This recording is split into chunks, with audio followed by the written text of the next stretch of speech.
Әлсіз бірақ сүйкімді сәбиден өскенде Кореяның ең сұлу актрисасы атағына ие болған, жоғары рейтингті фильмдерді таңдай алатын дорамалар ханшайымы Сон Хе Кё жайында айтатын боламыз.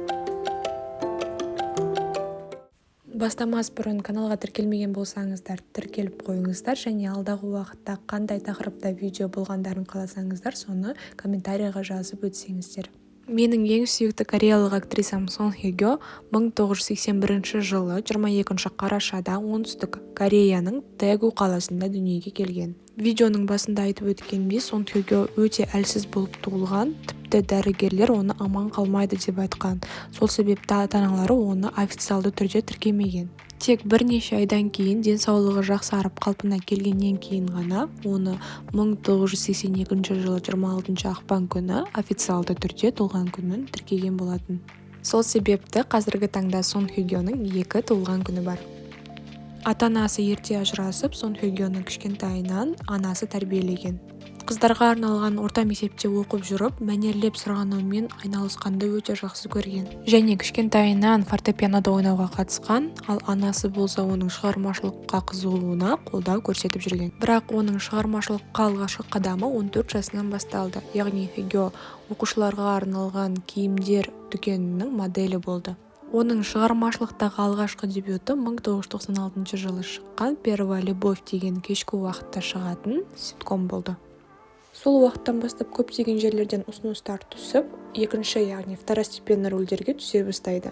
Сосын 2000 жылы сол уақытта танымал болған актриса Ким Хи Сон бас тартқан «Осень в моем сердце», яғни «Менің жүрегімдегі көз» дорамасына түседі. Дорамада бай мен кедей адамдарының балаларының өмірі жайында айтылады және мұнда Сон Хе Кё кедей және қатерлісік, яғни емі жоқ ауруымен ауыратын қыздың рөлін ойнайды. Араларымызда көрмеген жастар болса, міндетті түрде осы дораманы көруге кеңес береміз. Өте қайғылы ескі дорама болғанымен де Сон Хе Кё өзінің рөлін керемет ойнап шыққан және жоғарғы рейтингке ие болған дораманың бірі. Ел арасында дорамада басты рөлде бірге түскен актер Сон Син Хён мен Сон Хе Кёның арасында ара қатынас болған деген қауесет шығып кетті. Бірақ осы дорамадан кейін Сон Хе Кё Кореяда әлі де танымал косметикалық бренд Amore Pacific брендінің моделіне айналады. Ескере кететін бір жайт, Сон Хе Кё осы Amore Pacific брендінің әлі күнге дейін моделі болып табылады. Ойлап қараңызда, 20 жыл асса да Сон Хе Кё әлі күнге дейін осы брендтің моделі, яғни косметикалық бренд. Бұл жерде әртүрлі жастарға арналған косметиканы ұсынады. Неге? Себебі Сон Хе Кё өзі табиғи сұлу және де ол фастфуд жемейді және газдалған сусындарды мүлдем ішпейді. Яғни дұрыс тамақтануды қолдайды.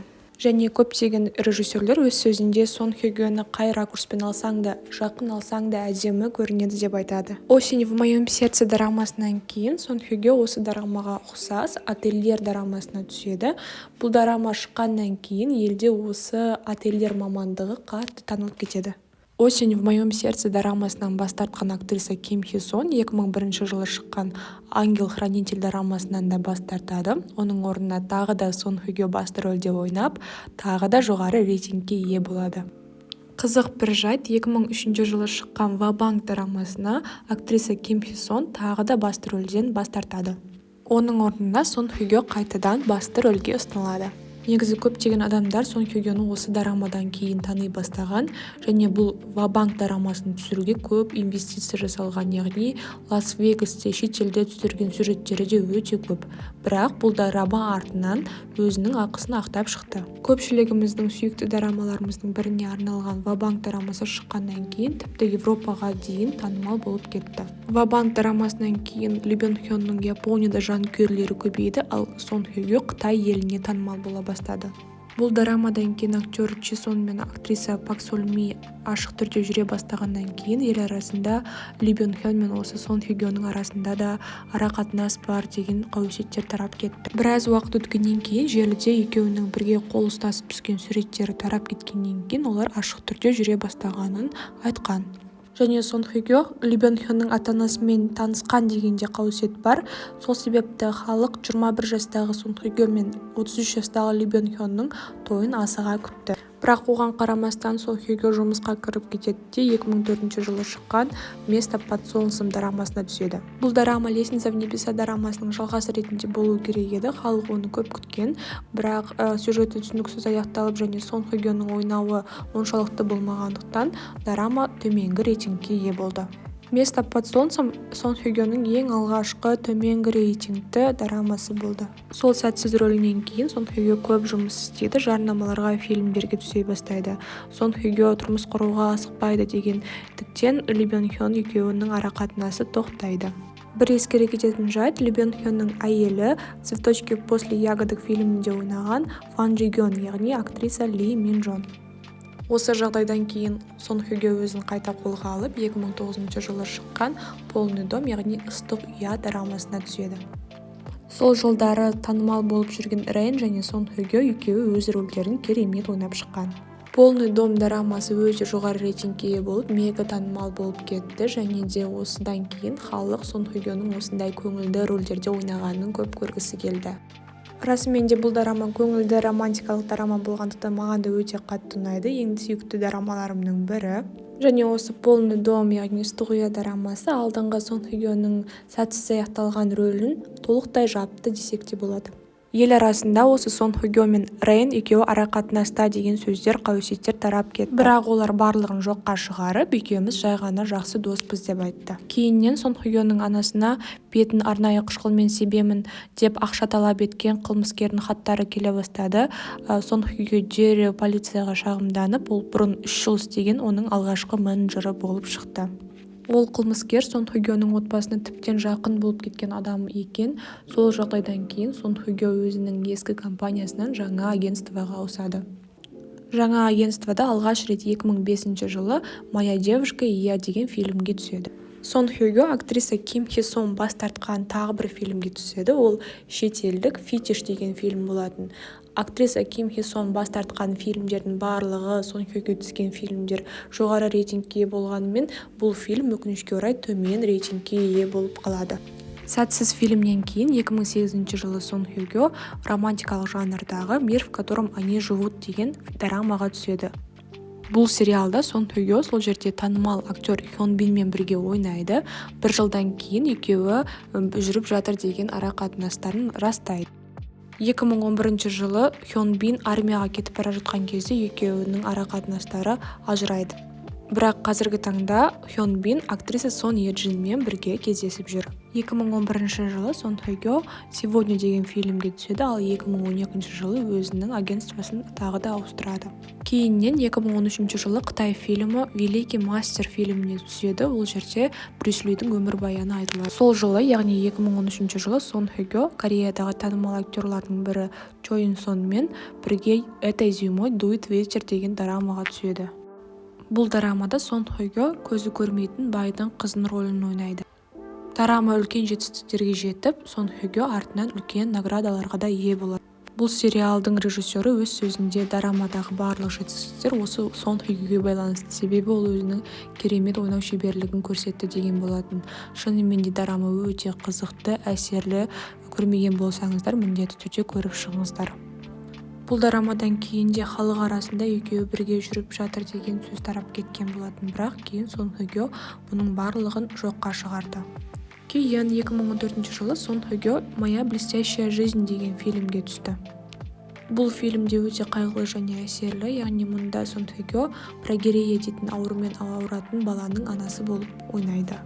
Адам қаншалықты танымал болса, соншалықты артынан сөйлейтін сөздер де өте көп болады. Яғни мұнда да, осы фильмде де Сон Хё осы басты рөлдегі актермен бірге арақатынаста болған деген қауесеттерге толып кетеді. Кейіннен Сон Хё халық алдында салық төлемегені үшін кешірім сұрап, және оның алдыңғы жұмысындағы қауесеттердің бәрі өше бастайды. Яғни содан кейін Сон Хё әртүрлі қайырымдылық жобалармен айналысады, оған атсалысады, яғни пандаларды сақтап қалу және Қытайдағы Кореяның достопримечательностьтерін сақтап қалу деген сияқты жобалармен айналысады.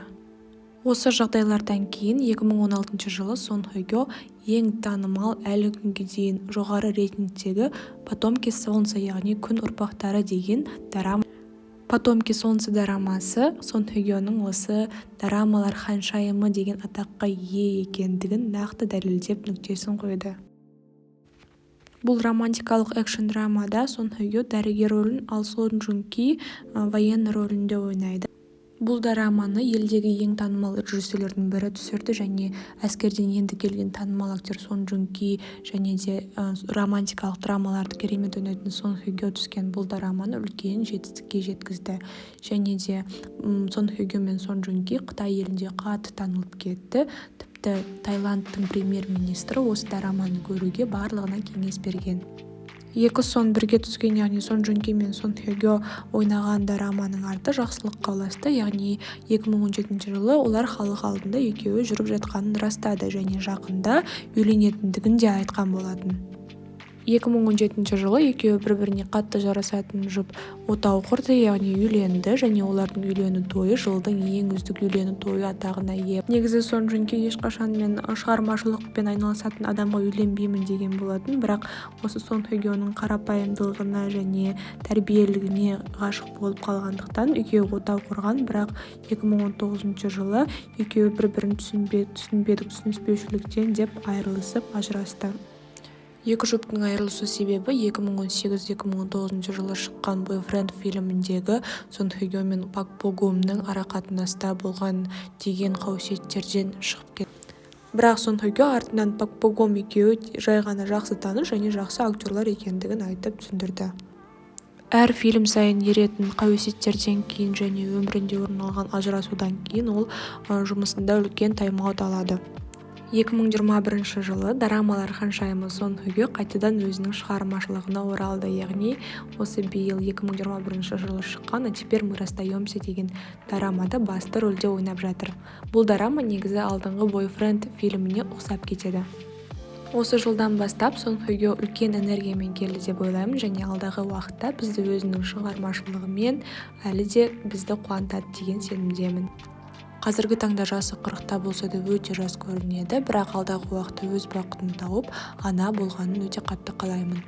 Актрисаның Instagram парақшасын қалдырып кетемін және бұл сурет оның Instagramдағы бастапқы бөліміндегі, яғни Достар, видео ұнаған болса менің еңбегімді бағалап, лайк басып, тіркелмеген болсаңыздар тіркеліп, және алдағы уақытта қандай тақырыпта видео болғандарын қаласаңыздар, немесе қандай актер-актрисаларға биографияларын, яғни өмір баяндарын айтқанымды қаласаңыздар, соны комментарияға жазып өтсеңіздер. Менімен болғандарыңызға рахмет. Аньон.